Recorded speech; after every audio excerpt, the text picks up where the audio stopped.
Have you ever felt that your soul carries invisible scars, as if something inside you is always at war, even when everything seems peaceful outside? Maybe you smile, work, serve, but inside, there is a pain that no one else understands.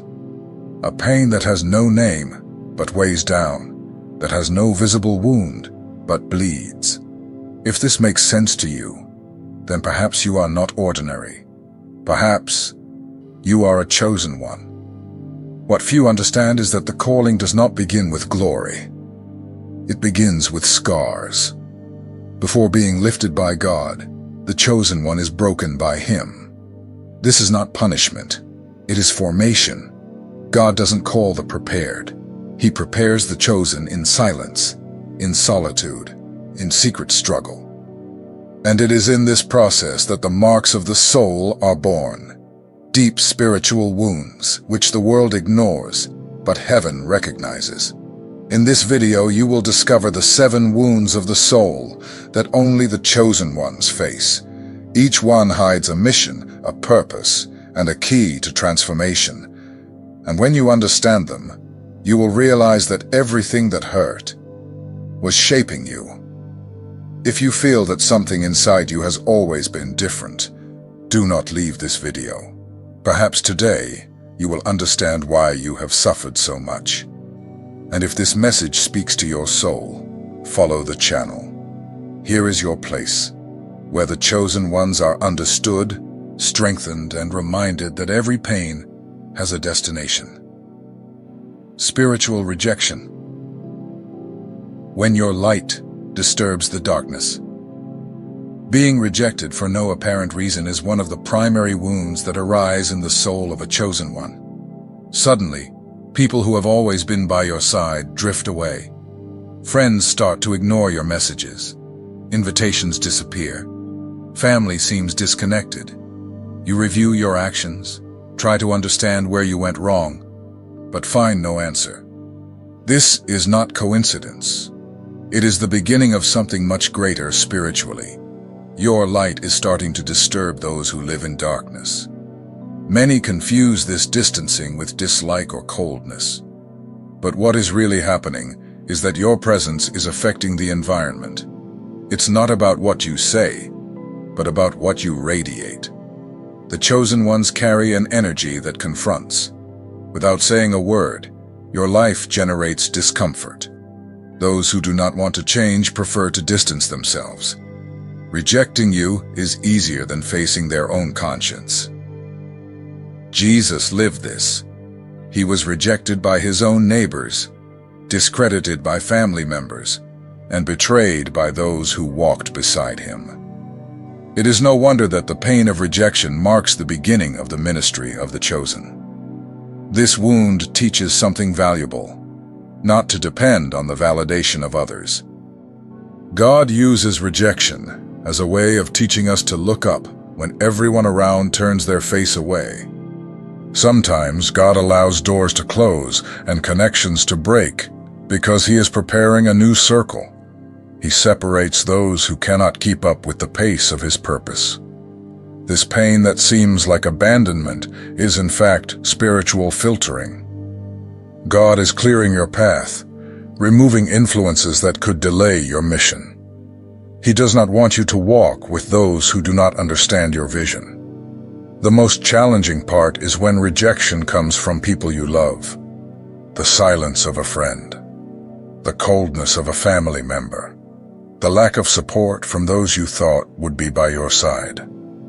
This hurts deeply, but this pain reveals what is hidden. Many will only walk with you until the point where your change confronts them. When you begin to grow spiritually, some will prefer to distance themselves rather than grow alongside you. This separation is not a sign of failure. It is a sign of progress. With every rejection, God is refining you, maturing you. He is strengthening your roots in His approval, not in human applause. When everyone is clapping, it's easy to get confused. But when everyone disappears, you learn to depend only on the voice that truly matters. It is then that the faith of the chosen ones begins to gain depth. Over time, you will notice a pattern. Every time you draw closer to God, something stirs around you. The more you pray, the more it seems that people drift away. This is not coincidence. It is spiritual. Your growth activates resistance in others. But do not be discouraged. This phase is necessary, because before He can use you, God needs to clean you. And sometimes this means cleaning up even the people around you. Spiritual rejection is like pruning. It hurts, but it is part of blooming. God is not punishing you. He is preparing the ground. He is ensuring that when your purpose begins to bear fruit, you are surrounded by people who will nourish and not drain. Trust the pruning. It comes before the harvest. Intentional loneliness. When no one understands you, even by your side, there is a type of loneliness that cannot be resolved with company. You may be surrounded by people, talking, smiling, and even being loved, yet still feel an emptiness inside. This type of loneliness is not emotional. It is spiritual. It is the kind of silence that only the chosen ones know. And the closer your mission gets, the more this feeling intensifies. It is not punishment. It is preparation. The chosen ones carry visions, sensations, and intuitions that do not fit into ordinary conversations. While everyone speaks of the future, you feel the eternal. When others are concerned with status, you seek meaning. Your perception is deep, and this creates a chasm with those who live on the surface. You try to explain but can't. You feel but cannot share. You speak, but no one understands. And that is where loneliness settles in, a loneliness of purpose. Have you ever tried to share a revelation and received strange looks? Have you ever wanted to be silent because you felt your words would be misinterpreted? This is common among the chosen ones. The visions that God gives you were not given to everyone. This is why not everyone will understand your language, your dedication, your sensitivity. And this difference creates silence. But this silence has a purpose. Loneliness is a tool in God's hands. When He wants to speak directly to you, He reduces the noise around you. He silences external voices so that you can hear the internal voice. Sometimes it's necessary to be alone to understand who you are. The wilderness is not a place of punishment. It is where God reveals identities, restores the heart, and aligns the vision with heaven. Jesus experienced this loneliness in Gethsemane. He asked for company, but the disciples fell asleep. He sweated blood, and no one stayed awake for Him. This teaches something profound. There are moments that are just between you and God. And the greater the calling, the more necessary it will be to go through these periods of silence. The pain of loneliness is not abandonment. It is a calling to the secret place. Loneliness also protects. It distances you from wrong influences. It prevents you from getting lost trying to please everyone. It puts you face to face with yourself. It forces you to confront your doubts, your pain, your faith. And in this confrontation, God works. He breaks illusions, destroys emotional dependencies, and builds a real relationship with you. It is in loneliness that you learn to discern, to understand who is nearby out of interest and who is sent with purpose. You learn to stop begging for attention and begin to value the silence of God. Because in that silence, He is shaping you. He is preparing your ears to recognize His voice, even when the whole world is silent. It is not easy. There are nights when you will cry without knowing why. Days when everything feels futile. Moments when the desire to give up will be stronger than any motivation. But believe, this emptiness is a passage, a bridge between the old you and the new you. When you cross, you will understand that loneliness was a blessing in disguise. The chosen ones need this separation. It is this that generates maturity. It is in it that dependence on God strengthens. And only after it that you will be ready to lead, heal, prophesy, love, without needing to be understood, just obedient. The inner war. When the spirit struggles against the flesh, perhaps one of the most silent and painful wounds of a chosen one is the battle that happens within. On the outside, everything seems in order, but inside, there is a daily conflict between the spirit that wants to please God and the flesh that insists on resisting. This war is not visible to human eyes, but it consumes strength, thoughts, and emotions. And few would understand the size of this struggle if you tried to explain. You want to pray, but something inside distracts you. You decide to fast, but temptations intensify. You know what is right, but you find yourself struggling to stay focused. The flesh tries to pull you into old habits, confusing thoughts, desires that should have already died. And this spiritual instability makes you question whether you are truly worthy of the calling.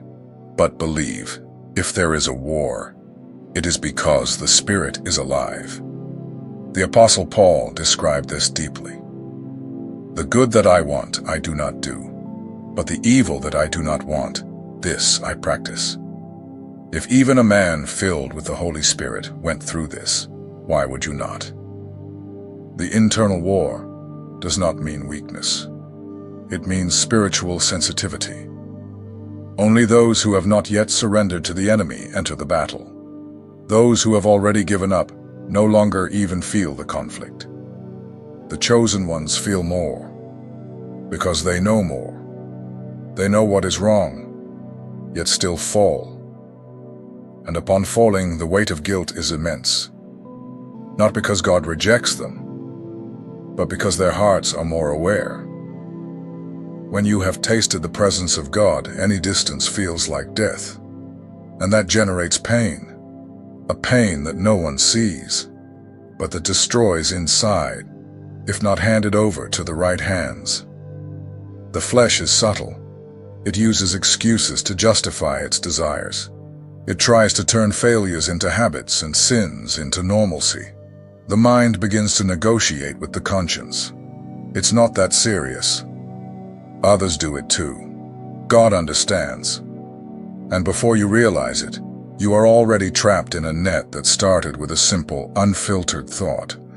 That is why the inner war requires constant vigilance.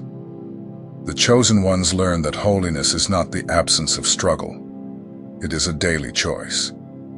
You are not called to be perfect, but to be true. God does not expect you to never fall, but to always get back up. Victory is not in the absence of battles, but in the persistence to fight, even when everything inside you wants to give up. And there is another important detail. Temptations come stronger when your calling is about to be fulfilled. Have you noticed how internal attacks increase just before a new spiritual phase? This is no coincidence. It is the enemy's strategy. He knows your weaknesses and uses every opening to try to stop you, because he knows if you win this war, you will be unstoppable. But you do not fight alone. The Holy Spirit intercedes for you with groanings that cannot be expressed. Heaven watches your battle with attention. Every small victory of yours is celebrated in the invisible. Every no you give to the flesh is a yes that echoes in the kingdom. And that changes everything. Because even if no one sees, God sees, and He rewards in secret. The inner war of the chosen ones is not eternal, but it is constant while we are in this world. The difference is that, over time, you learn to identify the triggers, to flee from the traps, and to wear the right armor. And when you win inside, everything around you begins to change.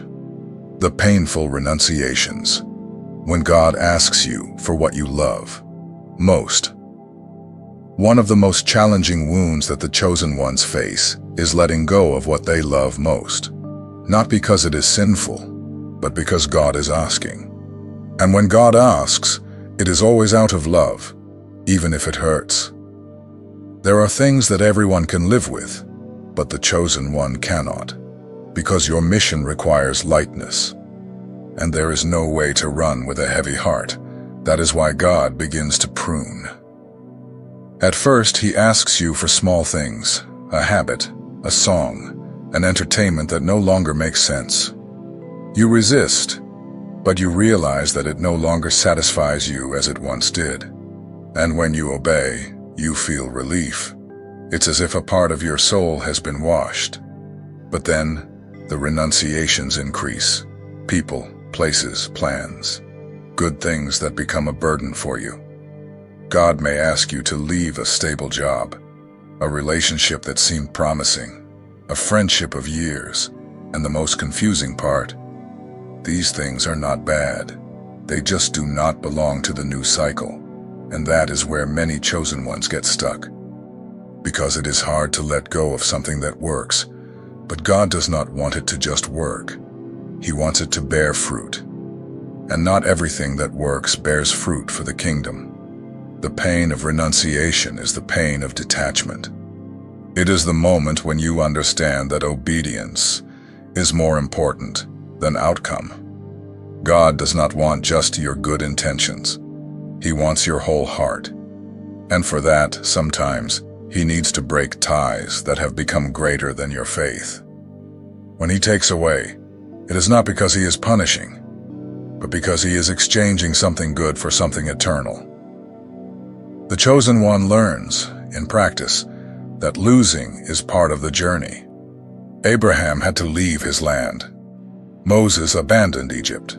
Paul gave up status, comfort, and fame. And they all only found fulfillment after the renunciation.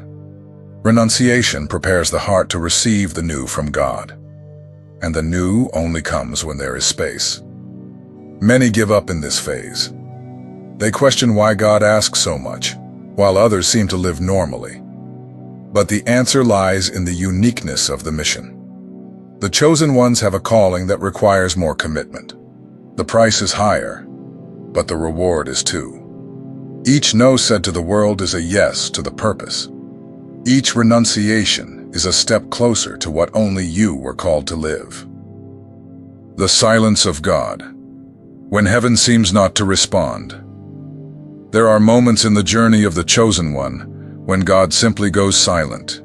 You pray, fast, seek, and hear nothing, not a sign, not a direction. And this emptiness is frightening, because you know God exists. You've felt his presence, you've heard his voice. But now, everything is silent. And the most painful part is not knowing whether it is a test, correction, or abandonment. This silence is not absence. It is training. It's like a teacher who remains quiet during the test. He has already taught, has prepared you. Now he wants to see how you react. Many confuse silence with rejection. They think God has distanced himself. But in fact, he is closer than ever. He just wants to see if your faith depends on emotion or conviction, if you follow by feeling or by trust. The chosen one needs to learn to walk in the dark, because there will be days when no revelation will come, and still it will be necessary to continue, to believe, even without seeing, to praise, even without an answer, to worship, even without comfort. God is not silent because he forgot. He is silent because he is forging maturity. In silence, you learn to depend on essence, not on spectacle. You learn to hear the whisper, not just the thunder. It was in silence that Joseph spent years imprisoned, forgotten in Egypt. It was in silence that David fled from Saul, not understanding why an anointed one needed to hide. And it was in silence that Jesus sweated blood in Gethsemane, while the disciples slept. All the great callings went through the valley of silence, because it is there that the root of faith deepens. The problem with silence is that it opens space for the noise of doubt. The enemy takes the opportunity to launch lies. God doesn't listen to you. Your faith is weak. you are wasting your time. And if there is no discernment, the chosen one may begin to believe these voices. But the truth is that the silence of God will never be louder than his faithfulness. What he promised, he will fulfill, even in silence. During this phase, many think about giving up, because waiting is tiring, prayer seems useless, and time doesn't cooperate. But those who endure the silence are promoted in the next season. Heaven responds to the perseverant, to those who continue even without understanding, to those who uphold the calling without needing applause or guarantees. The faith that grows in silence is the faith that sustains ministries, families, and destinies. The pressure of the calling intensifies when you try to run away. Jonah tried, and ended up in the belly of a fish. Because there are callings that do not fade over time, they increase. Ignoring them only delays the process. The chosen one does not find peace until they accept what they carry. And when they accept, the war comes. War against fear, against limitations, against the opinions of others. And even so, you continue. It is common for the chosen one to feel incapable, to look at what God asks and think, I am not good enough. And this feeling is real, because in fact we are not. But it is precisely there that God operates. He does not choose the capable, he empowers the chosen. The pressure of the calling is not to crush you, it is to shape you. God allows this weight because he knows what he is building in you. This calling presses on specific areas: time, identity, relationships. You feel that you cannot waste hours on trivialities, that certain friendships no longer nourish you, that the place where you are no longer corresponds to you. It's as if everything is crying out for change, and this urgency leads you to question what holds you back. The pressure is not just an annoyance, it is a summons, a warning that something greater is coming. And when you finally begin to obey, spiritual fatigue comes, because the calling requires consistency. You can no longer live as you did before. Now your words carry weight, your steps influence, you become a reference, even unwillingly. And this pressures you, because being an example requires renunciation, vigilance, prayer. It is a silent war, but constant. Despite all this, the pressure of the calling is also a privilege, because it shows that you are being entrusted with something valuable. God does not pressure those he does not intend to use. This discomfort is a sign that there is a destiny waiting for you. And the greater the pressure, the greater the impact of your mission. You were not called to live like everyone else. You were chosen to manifest the kingdom. You may have realized everything that hurt built you. Every silent tear, every night of confusion, every loneliness you couldn't explain. Nothing was in vain. God does not waste pain. He transforms wounds into tools. The strongest callings arise from the deepest processes. That's why the chosen ones bleed in silence while heaven also works in silence. This is the language of those who have been set apart since the womb. Being chosen does not mean having an easy life. On the contrary, it is to carry a weight that others do not see and still move forward in faith. While many seek comfort, the chosen ones face confrontation, both internal and external. Their struggles are different, their pains are greater, but their mission is also. What seems like weakness is in fact a sign of spiritual sensitivity. And what seems like a delay is God's care shaping your essence. Each wound has a name, and each name points to a stage in your preparation. Rejection teaches detachment. Loneliness teaches listening. The inner war teaches humility. Renunciation teaches surrender. The silence of God teaches trust. The pressure of the calling teaches direction. All of this shapes the character of someone who will be used for something greater than they can imagine. You are not made to live on the surface. You are called to dive into the depths of God. Many will not understand. Some will criticize. Others will drift away. But God never made a mistake in choosing you. He saw everything you would be, even when you didn't even know who you were. He saw strength where others only saw weakness. He chose the improbable because it is with the improbable that he does the impossible. And if you are still standing, even wounded, it is because the mission is still standing as well. Remember, the wounds of the chosen ones are not signs of failure. They are seals of authenticity. They are proof that heaven knows you by name, and that the pain, no matter how cruel, serves something eternal. You are being forged inside for an impact that will be visible outside. There is a purpose in every tear, a plan in every silence, and a promise behind every weight. If this message spoke to you, leave your comment here. Share which of these wounds you have felt the strongest. You are not alone. This space is for those who feel too much, suffer in silence, and remain steadfast even without applause. And if you are not yet part of our community, follow the channel right now. Here, you will be reminded every day, being chosen hurts, but it transforms. And God never makes a mistake in whom he calls.